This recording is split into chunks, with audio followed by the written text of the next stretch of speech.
And what is this? This is one of the secrets to our secret sound. This is the Mu-Tron biphase. We run everything through it, everything. It's fabulous.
This is a Maestro stage phaser. This thing's really cool.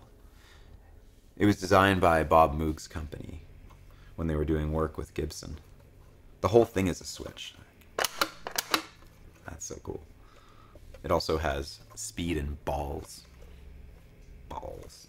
As cool as this thing is, this doesn't do it. This is the Fender stage phaser. This is a reissue of the original one. I've never played an original one, but I like this one. The wheel lights up when it's on, and you can control the speed of it using this. It gets pretty intense with its frequency and its intensity knob. It's a good phaser. I really like this thing. But this thing doesn't do it. This is an MXR Phase 100. We all know this thing. This thing's all over Siamese Dream for lead sounds. You know, you set it slow and pick a setting. That's about it. But this one doesn't do it. Good pedal, but it doesn't do it. This is a Prophecy Sound Pi phase. It's a clone of a Mu-Tron biphase. This pedal is awesome. And this pedal does it. Now, the reason I've never thought this was all over the album was because I didn't understand how it worked. And I think a lot of people don't understand how it works. And it comes down to the foot controller. Now, I'm using an expression pedal to control this one, but the original Mu-Tron biphase came with a foot controller. If you set the sweep to be controlled by the pedal, and then set it in one static place, this starts to act more like a filter. Whenever I make one of my covers, I spend a lot of time trying to get the mid-range right. There's always this notched sound that you can't simulate using anything. If you take this pedal and put it over top of pretty much any Siamese Dream riff you already play, with a big muff or any other effect, it just starts sounding more like the recorded album. It's a little unreal. Rocket. Rocket's a great example of this pedal. I actually thought the sweep was controlled by this initially, but it's not. It's just left at a static position. The sweep is definitely an electric mistress. But you still need this for the intro. So the chain goes like this. Octave pedal, big muff, biphase or biphase clone, and then into an electric mistress or an electric mistress clone. And that's the intro to Rocket.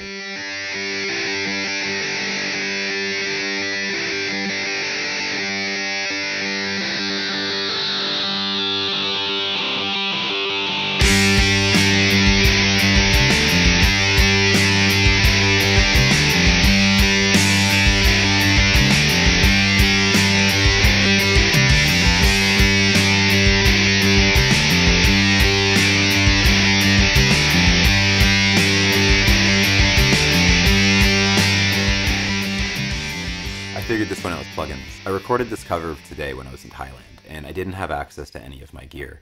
So I bought a $100 guitar from a local shop, and I took a stereo cable that went from a 1/4 inch to an 1/8 inch. I plugged it into my guitar, and I plugged it into my camera, and I recorded all the parts that way.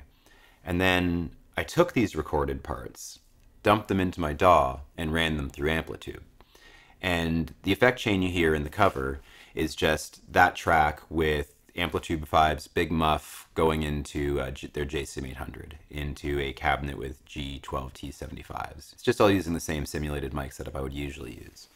And it sounded pretty good. So I was sitting on a train, and I was going between two cities, and it was about an hour-and-a-half train ride. And I was a little bit bored, so I pulled out my laptop, and I was playing with that cover to see if I could get the tone to sound any closer. So there are plug-in versions of the Mu-Tron biphase. I made it so the first instance of Amplitube was only running the big muff sound, and then I put in the PiPhase plugin in between, and then I ran another session of Amplitube with the Marshall and all the miking and whatever.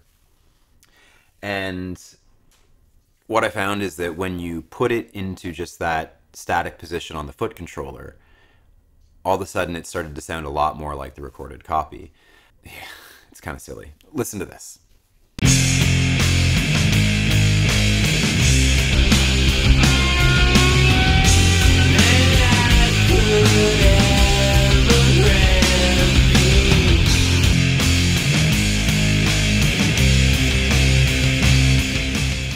Now I found that the setting that worked best for going for Siamese stream sounds is with the toe up, which is probably the worst sound for trying to play in a room with people.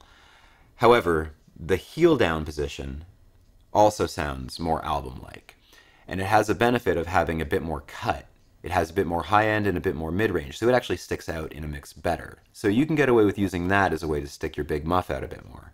But the way I've been using it is in a stereo setup. So instead what I do is I use a gig rig wetter box, and I split the signal out stereo, and I don't join it back together. I run it into 2 amps. So on one side, I run into my SC20, which is that 20-watt JSim800 clone. And I use that with a Stomp Underfoot Pumpkin Pi into the Pi phase. Most of the time, the other side goes into my Jupiter FX Warlow and then into my Orange. But if I'm feeling particularly pumpkinsy, I'll run another op-amp Big Muff into my Origin 20. Now there are a couple other phasers that do this. The Electro-Harmonix Badstone has a locked filter position, so you could use that. You can also use an Electric Mistress in filter mode. It's going to have a slightly different sound though. It has more of a metallic sound that, you know, is very indicative of a flanger.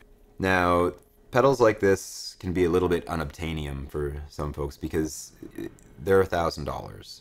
You're looking at about $1,000 for a Pi phase, or $2,000 to $3,000 for a biphase. But fortunately, we have 2 things to resolve that. A, we have the plugin. The plugin is excellent. It is a pay plugin, but you can try it for free to see if you want it first, and then it's not terribly expensive. And then the other option is the new Behringer pedal, and they are substantially cheaper than this. They're about 1/3 the price. They'll do the exact same thing. I don't expect all the biphase clones to sound exactly the same. I imagine they all sound slightly different just based on even the trim knob settings inside of some of these things. But we'll go more in depth on individual songs as we need to, but that's pretty much it. This is the last piece of the Siamese dream sound. Not much else to it except for some of those small, strange pieces. I hope you found this useful. I'm covering Rocket next, I have to. Okay, bye.